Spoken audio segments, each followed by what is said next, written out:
देखिए, वो सीपीएम के सांसद जॉन ब्रिटास हैं जिन्होंने इस मुद्दे को उठाया और जैसे ही इस मुद्दे को उन्होंने राज्यसभा में उठाया वैसे ही इस पर हंगामा भी होने लगा। जबरदस्त हंगामा हुआ, दोनों पक्षों की तरफ से इस पर बातचीत होने लगी। किरण रिजिजू ने भी कहा और नेता सदन ने भी कहा कि कम से कम सुष्मिता देव को बोलने का मौका तो दे, लेकिन विपक्ष इस पर हंगामा कर रहा है, अब माफी की मांग कर रहा है। फिलहाल राज्यसभा के सभापति ने दोनों सांसदों को बुलाकर उनसे बात की है। The House demands that both members should be heard. Both members should be heard because Honorable Member John Britta's statement has been put on record. So there is a request that the other member also should be allowed to make a point. Otherwise, only one side of the story will go. We are for the unity of the nation. We don't want any kind of discrimination, any kind of disparaging remarks. Only request is one side of the story should not go. The other members should be allowed to make a statement and record it so that our point of view also should be available before the House.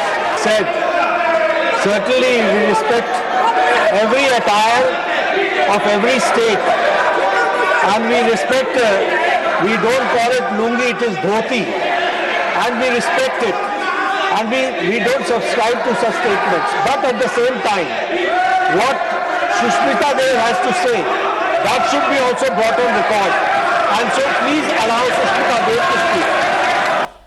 तो संसद में लुंगी को लेकर बवाल हो रहा है, संसद में छात्रों को लेकर बवाल हो रहा है और पूरी पिक्चर यह है कि संसद का मॉनसून सत्र अब धुलता हुआ नजर आ रहा है। इस बीच रांची में भी हलचल बढ़ी हुई है। रांची में छात्र आंदोलन का आज 19वां दिन है। छात्रों पर लाठीचार्ज, वाटर कैनन और आंसू गैस के गोलों का असर नहीं हुआ। आंदोलन अभी भी जारी है। ऐसे में सरकार अब स्टूडेंट्स के खिलाफ नए नए हथकंडे अपना रही है। बड़ी खबर यह है कि सरकार अब डिवाइड एंड रूल पॉलिसी के तहत छात्रों के बीच फूट डालने का काम कर रही है। जयपाल मुंडा स्टेडियम में धरने पर बैठे स्टूडेंट्स ने आरोप लगाया कि प्रशासन के आला अधिकारी रात के अंधेरे में आकर न सिर्फ उन पर दबाव डालने की कोशिश कर रहे हैं, उनको डरा भी रहे हैं, बल्कि डिवाइड एंड रूल पॉलिसी के तहत छात्रों के बीच फूट डालने का पैंतरा भी आजमा रहे हैं। छात्रों का आरोप है कि प्रशासन की तरफ से छात्रों पर भूख हड़ताल तोड़ने का दबाव बनाया जा रहा है। रात में लाइट बंद करके परेशान किया जा रहा है। हालांकि प्रदर्शनकारी छात्र साफ कह चुके हैं कि सरकार चाहे जितना भी सितम कर ले, जब तक उनकी मांगें पूरी नहीं होती वो धरना खत्म नहीं करेंगे और अब वो किसी अधिकारी या मंत्री से नहीं, सीधे सीएम सोरेन से ही बात करेंगे।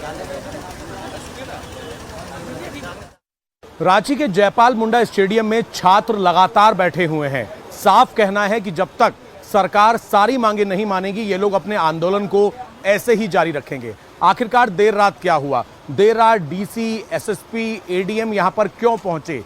छात्रों के मन में इस तरीके का डर और सवाल क्यों आया कि ये जो आंदोलन है, ये जो टेंट लगा हुआ है छात्रों का, इसको रात को प्रशासन हटा सकता है? क्या रात में यहां पर बिजली चली गई थी, बिजली हटाई गई थी? ये तमाम सवाल छात्रों के मन में है। अभी सुबह सुबह की स्थिति हम आपको सीधा जयपाल मुंडा स्टेडियम से दिखा रहे हैं। छात्र जुटना शुरू हो गए हैं। यहाँ पर छात्रों का क्या कहना है, सीधा छात्रों से ही बात करके एक बार समझने की कोशिश करेंगे। सुबह सुबह छात्र जो है यहाँ पर बैठना शुरू हो गए हैं। क्या नाम है आपका? अनिकेत गौतम। रात में क्या हुआ था? पुलिस प्रशासन काफ़ी आया था, क्या स्थिति थी?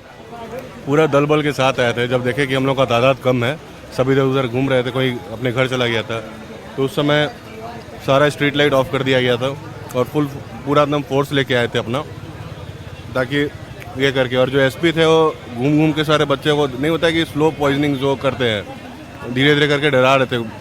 नहीं, स्लो वॉक कर रहे थे, बार बार सबसे बात कर रहे हैं, सीजीएल वाले को अलग कर रहे हैं, बोले सीजीएल वाले इधर आ जाओ, और जैसे और सबको मतलब नहीं कर रहे, डिवाइड एंड वो कर रहे थे, किसी तरह अलग अलग करके वो करके। एक बच्चे को शायद डिटेन भी करके लेके गए। वो बच्चा मतलब यहाँ का नहीं था, बोल रहे थे तुम मास्क लगाए हुए आजमगढ़ से क्यों आए हो यहाँ पे। ऑल्दो प्रोटेस्ट में तो जंतर मंतर पे भी कहाँ से बच्चे गए थे, कोई दिल्ली से, कोई बिहार से, कोई कहीं से आए थे, तो वैसे ही हाल यहाँ पे भी था। आपका क्या नाम है? नीतीश कुमार गुप्ता। रात में प्रशासन और पुलिस की टीम आई थी, क्या कह रही थी? वही बोल रहे थे, मतलब डिवाइड उन लोग का करने का पूरा प्लानिंग था। जेपीएससी वाला को बोल रहे थे कि आप लोग के मतलब पूरा डिमांड पूरा हो गया है, तो आप लोग क्यों है? तो हम ये सरकार से पूछना चाह रहे हैं कि जो जेएसएससी यहाँ पे दिया वो जेपीएससी नहीं दिया है, हम जेएसएससी सीजीएल भी दिए हैं, जेपीएससी भी दिए हैं। जो जेपीएससी दिया है वो जेएसएससी सीजीएल भी दिया है। तो ऐसा थोड़ी है कि मतलब कोई जेपीएससी दिया है तो जेएसएससी की सपोर्ट नहीं करेगा, और दोनों दिया तो नहीं यहाँ पे आ सकता है, नहीं बैठ सकता है। जेएसएससी सीजेएल को लेकर जो आप लोगों की मांग थी कि उसको रद्द करना है, क्योंकि जेपीएससी पीटी को रद्द कर दिया, तो जेएसएससी सीजेएल को लेकर क्या चर्चा हो रही थी रात में? क्या स्टूडेंट से बातचीत के लिए कह रहे थे कि बातचीत करेगी सरकार? और प्रशासन अनशन तोड़ने को बोल रहे थे, वो जो उनको जो अनशन पे बैठे हैं उसको बोल रहे थे कि आप अनशन तोड़ दीजिए, कोई फ़ायदा नहीं है, स्टूडेंट आप लोग पढ़ाई कीजिए, टाइम वेस्ट मत कीजिए।